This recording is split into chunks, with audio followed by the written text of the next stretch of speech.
Assalamu alaikum students, welcome to the next lecture which is the research methods in psychology. First of all, psychology is a science. Science is based on the scientific method.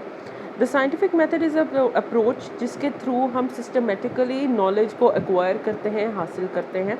उसके बाद understanding about behavior जो है उसको हम categorize करते हैं और अपने research questions का answer हमें मिल जाता है.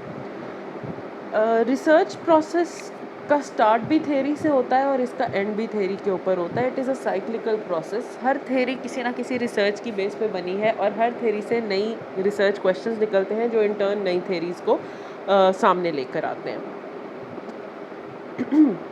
सबसे पहले हम बात करेंगे कि there are 4 main steps in the scientific method. First of all is the identifying of questions of interest. यानी कि आप जो क्वेश्चंस ऑफ इंटरेस्ट हैं आपके जो सवालात हैं जिनका आप जवाब हासिल करना चाहते हैं, जिसके लिए आप रिसर्च कर रहे हैं, वो क्या हैं. साइकोलॉजी में वो बिहेवियर और फिनोमिना की एक्सप्लेनेशन हो सकता है, वो प्रायर रिसर्च फाइंडिंग्स के रिजल्ट्स हो सकते हैं, या वो किसी भी किस्म की क्यूरियोसिटी, क्रिएटिविटी या इंसाइट से आपको हासिल हो सकते हैं कि आप कौन सी नई चीज़ जो है उसका पता लगाना चाहते हैं. इसके बाद आप सबसे पहले एक एक्सप्लेनेशन फॉर्मुलेट करने की कोशिश करते हैं जिसमें आप किसी एक स्पेसिफिक थ्योरी का जिक्र करते हैं जहाँ से आपको इसके आंसर्स मिल सकते हैं या जहाँ से आपको लगता है कि इसका कोई क्लू मौजूद होगा, और उनकी बेसिस के ऊपर आप हाइपोथेसिस जो है वो बनाते हैं. हाइपोथेसिस बेसिकली एक प्रिडिक्शन होती है जो स्टेट करती है किसी भी चीज़ को टेस्टेबल वे में. यानी कि रिसर्च क्वेश्चन जो है वो सिर्फ एक सवाल है जिसका आपने जवाब देना है, जबकि उसके जवाब को जब आप टेस्टेबल वे में इफ़, आइदर और, बट के वे में लिख देते हैं तो वो बन जाता है आपका हाइपोथेसिस. हाइपोथेसिस जब आपका आ जाता है आपके सामने तो आप रिसर्च कैरी आउट करते हैं और आप एक डिवाइस करते हैं operational definition of the hypothesis. Operational definition का मतलब ये है कि ये हाइपोथेसिस को टेस्टेबल वे में डिस्क्राइब कर सकती है. यानी कि आप जितने फिनोमिना का अपने हाइपोथेसिस में जिक्र कर रहे हैं उन सब को आपने डिफ़ाइन करना होता है कि किस चीज़ से आपका क्या मतलब है एग्जैक्टली. जिस चीज़ के ऊपर काम हो सकता हो उसको हम ऑपरेशनल कहते हैं. तो ऑपरेशनल डेफिनेशन का मतलब ये है कि ऐसी डेफिनेशन जिसके ऊपर रिसर्च हो सकती है, जिसके ऊपर साइंटिफिक प्रिंसिपल्स अप्लाई हो सकते हैं. After you have your operational definition आप कोई रिसर्च मेथड सिलेक्ट करते हैं. There are several research methods जिनको हम आगे डिटेल में डिस्कस करेंगे. उसके बाद आप अपना डाटा कलेक्ट करना शुरू करते हैं. वो एक्सपेरिमेंट हो सकता है, सर्वे हो सकता है, केस स्टडी हो सकता है. तो जिस भी किस्म का आपने मेथड ऑफ रिसर्च चूज़ किया है उसकी बेसिस के ऊपर आपने डाटा कलेक्ट करना शुरू करना है. जब आपका डाटा आपके पास आ जाता है तो फिर उसका स्टैटिस्टिकल एनालिसिस होता है, या एट टाइम्स अगर आपका डाटा जो है वो क्वालिटेटिव है तो फिर आप उसको क्वालिटेटिवली एनालाइज करते हैं. दोनों सूरतों में स्टैटिस्टिकल एप्लीकेशंस भी मौजूद हैं, कंप्यूटर एप्लीकेशंस मौजूद हैं और उनके थ्रू आप डाटा को रन करके अपने रिजल्ट्स ले सकते हैं. फाइनली आप अपनी फाइंडिंग्स को कम्युनिकेट कर देते हैं. जो भी आपका हाइपोथेसिस था, जो भी आपके रिसर्च क्वेश्चंस थे, उनके आंसर्स आपको मिले, क्या मिले, किस तरह से मिले, आपके हाइपोथेसिस अप्रूव हुए या रिजेक्ट हुए, आपने इन चीज़ों को कम्युनिकेट करते हैं. और इससे हम वापस चले जाते हैं स्टेप 1 के ऊपर. यानी कि आपकी फाइंडिंग से किसी और के लिए क्वेश्चंस अराइज होंगे, किसी और के लिए रिसर्च करने की अपॉर्चुनिटी बनेगी. So basically the point is कि रिसर्च जो साइंटिफिक मेथड है और रिसर्च जो है ये एक साइक्लिकल प्रोसेस है, ये एक नेवर एंडिंग प्रोसेस है. और अच्छी रिसर्च हमेशा वो होती है जो मज़ीद रिसर्च को स्टार्ट लेने में हेल्प करती है. A research is something which is not a dead end. It has to give answers and it has to raise new questions. That is why it is going to be, that is when it is going to be successful. Psychological research, सबसे पहले तो हम बात करते हैं descriptive research की. Descriptive research का मतलब वो है कि ये वो रिसर्चेज हैं जो इन्वेस्टिगेट करती हैं पर्सनस को, ग्रुप्स को या पैटर्न्स ऑफ बिहेवियर को. और इसके बेसिकली 4 मेथड्स हैं. सबसे पहले है आपकी आर्काइवल रिसर्च. आर्काइवल रिसर्च का मतलब है कि आप एग्जिस्टिंग डाटा से, यानी कि जो चीज़ें ऑलरेडी डाटा कलेक्ट हो चुका है, ऑलरेडी मौजूद है, आप उससे अपने आंसर्स लेने की कोशिश कर सकते हैं. फॉर एग्ज़ाम्पल कॉलेज के रिकॉर्ड्स ऑलरेडी एग्जिस्ट करते हैं, हम वहाँ से देख सकते हैं. उसके अलावा हम न्यूज़पेपर्स से देख सकते हैं. डिफरेंट टाइप्स ऑफ रिसर्च जो है उनके लिए डाटा आपको ऑलरेडी मिल जाता है. फॉर एग्ज़ाम्पल अगर आप ये देखना चाहते हैं कि कॉलेज में गर्ल्स एंड बॉयज़ के रिज़ल्ट्स में की एवरेजेस में कितना डिफरेंस है, तो इसका डाटा ऑलरेडी ऑफिसेज़ में मौजूद है। आप वहाँ से उसे लेके और उन दोनों का कंपैरिजन कर लेंगे। या अगर आप ये देखना चाहते हैं कि डिफरेंट डिपार्टमेंट्स की एवरेज एजुकेशनल अचीवमेंट कितनी है, तो भी आप उनकी जो रिज़ल्ट्स हैं उनका कंपैरिजन कर लेंगे और रिज़ल्ट्स ऑलरेडी आपके ऑफिसेज़ में मौजूद हैं। सिमिलरली अगर आप देखना चाहते हैं कि किस ईयर में कितनी सुइसाइड्स हुई हैं, तो इसका डाटा डिफरेंट जगहों पे न्यूज़पेपर्स में, न्यूज़ क्लिप्स में आपको मिल जाएगा और आप वहाँ से इस डाटा को हासिल करके और इनका comparison through out the years कर सकते हैं। सो बेसिकली आर्काइवल डाटा वो डाटा होता है जो ऑलरेडी कलेक्टेड है और उसकी बेसिस के ऊपर आप अपने रिसर्च जो है उसको कैरी ऑन करते हैं। The second is naturalistic observation. Naturalistic observation का मतलब ये है कि नेचुरली अकरिंग बिहेवियर को without making a change in the situation जाके एक्सपेरिमेंटल स्टडी कर लेता है। रिसर्च में नेचुरलिस्टिक ऑब्जर्वेशन में इन्वेस्टिगेटर सिर्फ ऑब्जर्वर होता है और वो अपनी एक एक फाइंडिंग, एक एक ऑब्जर्वेशन को रिकॉर्ड कर रहा होता है। रिकॉर्डिंग के लिए आप कैमराज यूज़ कर सकते हैं, आप ऑडियो क्लिप्स यूज़ कर सकते हैं, depending on the type of observation that you are doing. आप इवन हैंड रिटन नोट्स बना सकते हैं, यू कैन डू एनीथिंग। लेकिन the most important thing is naturalistic ही ऑब्जर्वेशन तभी रहेगी जब नेचुरली अकरिंग फिनोमिना को without making any changes, without interfering in the situation study किया जाएगा। सो नेचुरलिस्टिक ऑब्जर्वेशन के लिए सबसे इम्पॉर्टेंट बात यही है कि आप उस सेटिंग का हिस्सा तो हो लेकिन आप उसको इफ़ेक्ट ना कर रहे हो। एग्ज़ाम्पल है कि हम देखना चाहते हैं कि क्लास में स्टूडेंट्स की मोटिवेशन जो है वो कम क्यों है, या क्लास में स्टूडेंट्स जो हैं वो पार्टिसिपेट क्यों नहीं करते हैं। तो what we can do is as a researcher हम जाके उस क्लासरूम का पार्ट बन जाएं, लेकिन ना तो हमने उस प्रोसेस को चेंज करना है, ना हमने उस प्रोसेस को किसी भी तरह से इफ़ेक्ट करना है।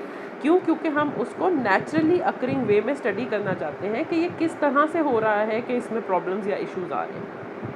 इसी तरह अगर आपने high crime rate of the city को स्टडी करना है, तो आप हाई क्रिमिनल बिहेवियर वाले एरियाज़ को विज़िट करके देख सकते हैं कि वहाँ पे क्या इश्यूज़ हैं, कि वहाँ पे क्रिमिनल एक्टिविटी इतनी ज़्यादा हो रही है, लेकिन आप उन इश्यूज़ को छेड़ नहीं सकते, आप उनको रिपोर्ट कर सकते हैं in your research. Then we have survey research. Survey research का मतलब ये है कि हम एक लार्जर पॉपुलेशन से, जो कि आपकी पॉपुलेशन ऑफ रिसर्च है, इंटरेस्ट है, उसमें से एक सैम्पल ऑफ पीपल को चूज़ करते हैं और ये सैम्पल ऑफ पीपल जो है वो रिप्रेजेंट करता है एक बड़े ग्रुप ऑफ इंटरेस्ट को। ठीक है। अब ये जो बड़े वाला ग्रुप है इसने क्या करना है कि ये रिप्रेजेंटेटिव सैम्पल होना चाहिए किसी भी एक एरिया का जहाँ पे आपको इंटरेस्ट है। उसमें से आप फिर कुछ लोगों को चूज़ कर लेते हैं और वो आपका सैम्पल कहलाता है। अब इसमें जो आपका चोज़न सैम्पल है उनसे आप सीरीज़ ऑफ क्वेश्चंस पूछ सकते हैं, जो बिहेवियर्स के बारे में हो सकते हैं, थॉट्स के बारे में हो सकते हैं, एटीट्यूड्स के बारे में हो सकते हैं। सर्वेस आमतौर पे क्वेश्चनर्स का यूज़ करते हैं, यानी कि लिस्ट ऑफ क्वेश्चंस पहले से बना लिया जाता है। आमतौर पे वो रिटर्न भी होते हैं टू सेव टाइम, और आप वो रिटन क्वेश्चनर जो है वो अपने पार्टिसिपेंट को दे देते हैं जो कि सैम्पल का हिस्सा है, जो कि आपने पॉपुलेशन से ड्रॉ किया है। और उस सारे सैम्पल से आपको जितने भी आंसर्स मिलते हैं, बाद में उनकी एवरेजेस लेके या डिफरेंट स्टेटिस्टिकल प्रोसीजर्स अप्लाई करके आप उनके जो रिज़ल्ट्स हैं वो हासिल कर लेते हैं। सर्वे का फ़ायदा ये है कि ये आपको एक बड़े पॉपुलेशन के बारे में क्विकली आइडिया दे देता है और आप स्पेसिफ़िकली किसी भी चीज़ को स्टडी कर सकते हैं, किसी भी स्पेसिफ़िक टाइप ऑफ बिहेवियर को स्टडी कर सकते हैं, एटीट्यूड्स को, थॉट्स को, इश्यूज़ को, प्रॉब्लम्स को, साइकोलॉजिकल डिसऑर्डर्स को, हर चीज़ को स्टडी किया जा सकता है क्वेश्चनर्स के ज़रिए। इवन वो चीज़ें जो ऑब्जर्वेबल नहीं है वो भी आप through a survey questioners design करके लोगों से उनके बारे में इंफॉर्मेशन ले सकते हैं। The next is case study. Case study और सर्वे रिसर्च में सबसे बड़ा डिफरेंस ये है कि सर्वे research large number of people को फोकस करती है, जबकि केस स्टडी जो है वो इन डेप्थ होती है, इंटेंसिव होती है और एक इंडिविजुअल या मैक्सिमम 4 से 5 लोगों के छोटे ग्रुप के ऊपर फोकस करती है। सर्वे रिसर्च बहुत ज़्यादा लोगों के किसी एक आस्पेक्ट को स्टडी करता है। केस स्टडी किसी एक पर्सन के तमाम आस्पेक्ट्स को स्टडी करती है, उसकी इन डेप्थ इंटेंसिव इन्वेस्टिगेशन करती है। यह आमतौर पे तब किया जाता है जब हम साइकोलॉजिकल टेस्टिंग कर रहे होते हैं, या फॉर एग्जांपल आपने किसी की बायोग्राफी लिखनी है, या आप किसी की पर्सनालिटी को एनालाइज करना चाहते हैं, या आप ये देखना चाहते हैं कि इश्यूज़ कहाँ से स्टार्ट हुए। आप अगर क्लिनिकल साइकोलॉजिस्ट हैं, आपके पास कोई पेशेंट आया है, तो आप उसके डे 1 फ्रॉम बर्थ से उसके इश्यूज, उसकी डेवलपमेंट, उसकी लाइफ जो है उसको आप स्टडी करना शुरू कर देते हैं। This is known as a case history. So a case history studies a maximum of up to 5 people, but it is in depth, it is intensive, और ये हर चीज़ के ऊपर फोकस कर रही होती है उस पर्सन की, उसकी पर्सनैलिटी, उसकी इंटेलिजेंस, उसके इश्यूज़, उसके साइकोलॉजिकल डिसऑर्डर्स, उसके फिज़िकल डिजीज़ेज़, उसकी बर्थ हिस्ट्री, उसकी डेवलपमेंटल हिस्ट्री, उसकी medical history, family history, social history, उसका बर्थ ऑर्डर इवन, यानी कि हर चीज़ जो उसकी शख्सियत का, उसकी ज़िंदगी का हिस्सा है, हम उसको इंटेंसिवली इन डेप्थ स्टडी करते हैं, and this is known as a case study. इसके बाद आ जाती है correlational research. This is one of the most widely used researches in psychology. इसमें सबसे पहले तो बात करेंगे हम वेरिएबल्स की। वेरिएबल्स का मतलब है ऐसे बिहेवियर्स, इवेंट्स या कैरेक्टरिस्टिक्स जो चेंज हो सकते हैं या वेरी हो सकते हैं from person to person, from time to time, from place to place, यानी कि कोई भी चीज़ जो चेंज हो सकती है, और that is known as a variable. Correlational research जो है वो 2 सेट्स ऑफ वेरिएबल्स को आपस में स्टडी करती है। उनमें से एक इंडिपेंडेंट वेरिएबल होता है जिसको जो एग्जामिनर है वो मैनिपुलेट करता है, चेंज करता है, और दूसरा जो है वो होता है डिपेंडेंट वेरिएबल, और वो इंडिपेंडेंट वेरिएबल में चेंजेस की वजह से ऑटोमेटिकली चेंज हो रहा होता है।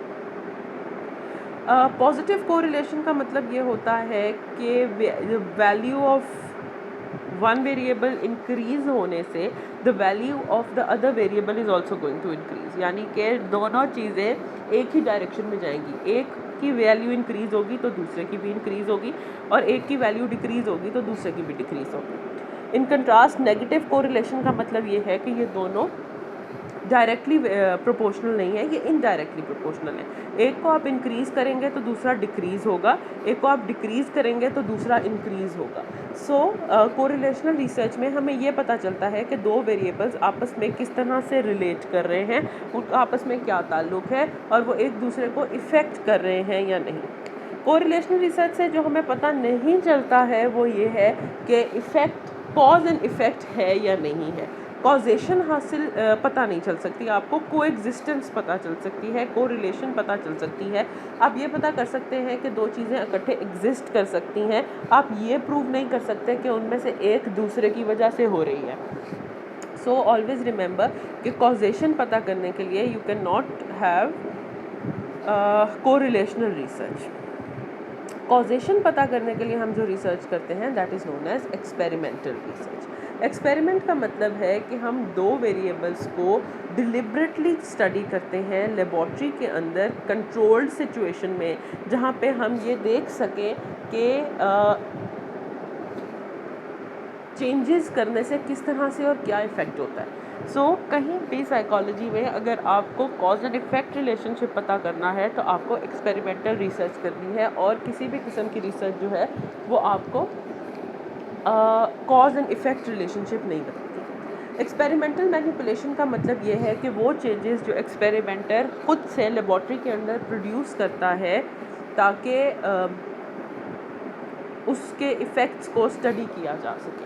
एक्सपेरिमेंटल रिसर्च वो वाहिद रिसर्च है in the field of psychology जिसमें हम डिलिबरेट मैनिपुलेशन करते हैं, और किसी भी रिसर्च में डिलिबरेट मैनिपुलेशन नहीं की जाती, चीज़ों को एज इट इज़ स्टडी कर लिया जाता है। जो हम मैनिपुलेशन करते हैं एक्सपेरिमेंटल रिसर्च में, उसको ट्रीटमेंट कहा जाता है। जिस ग्रुप के ऊपर एक्सपेरिमेंटल ट्रीटमेंट इम्प्लीमेंट किया जाता है उसको हम एक्सपेरिमेंटल ग्रुप कहते हैं, और एक और ग्रुप बनाया जाता है ऑफ पार्टिसिपेंट्स जिसको हम ट्रीटमेंट नहीं देते हैं, ताकि हम कंपेयर कर सकें कि विद एंड विदाउट ट्रीटमेंट किस तरह से चीज़ें चेंज हो रही हैं, उसको हम कंट्रोल ग्रुप कहते हैं। इसका एक एग्जांपल ये हो सकती है कि अगर किसी कंपनी ने कोई मेडिसिन बनाई है जो कि डिप्रेशन को कंट्रोल करने के लिए है, और हम उसकी इफ़ेक्टिवनेस देखना चाहते हैं, तो हम ग्रुप ऑफ पीपल लेंगे जिनको डिप्रेशन डायग्नोज हुआ है। उसके बाद हम उनको दो ग्रुप्स में डिवाइड कर देंगे, एक को हम अपना एक्सपेरिमेंटल ग्रुप कह देंगे और एक को हम अपना कंट्रोल ग्रुप कह देंगे। एक ग्रुप को आप वो मेडिसिन देंगे, दूसरे ग्रुप को आप कोई मेडिसिन नहीं देंगे। अगर वो मेडिसिन इफ़ेक्टिव है तो at the end of the experiment levels of depression में कमी आनी चाहिए। अगर वो एक्सपेरिमेंट सक्सेसफुल नहीं है तो इसका मतलब ये है कि जो ड्रग थी वो इफ़ेक्टिव नहीं थी और उसने किसी किस्म के चेंजेस प्रोड्यूस नहीं किए हैं in that person. So this is known as the treatment, experimental group and the control group.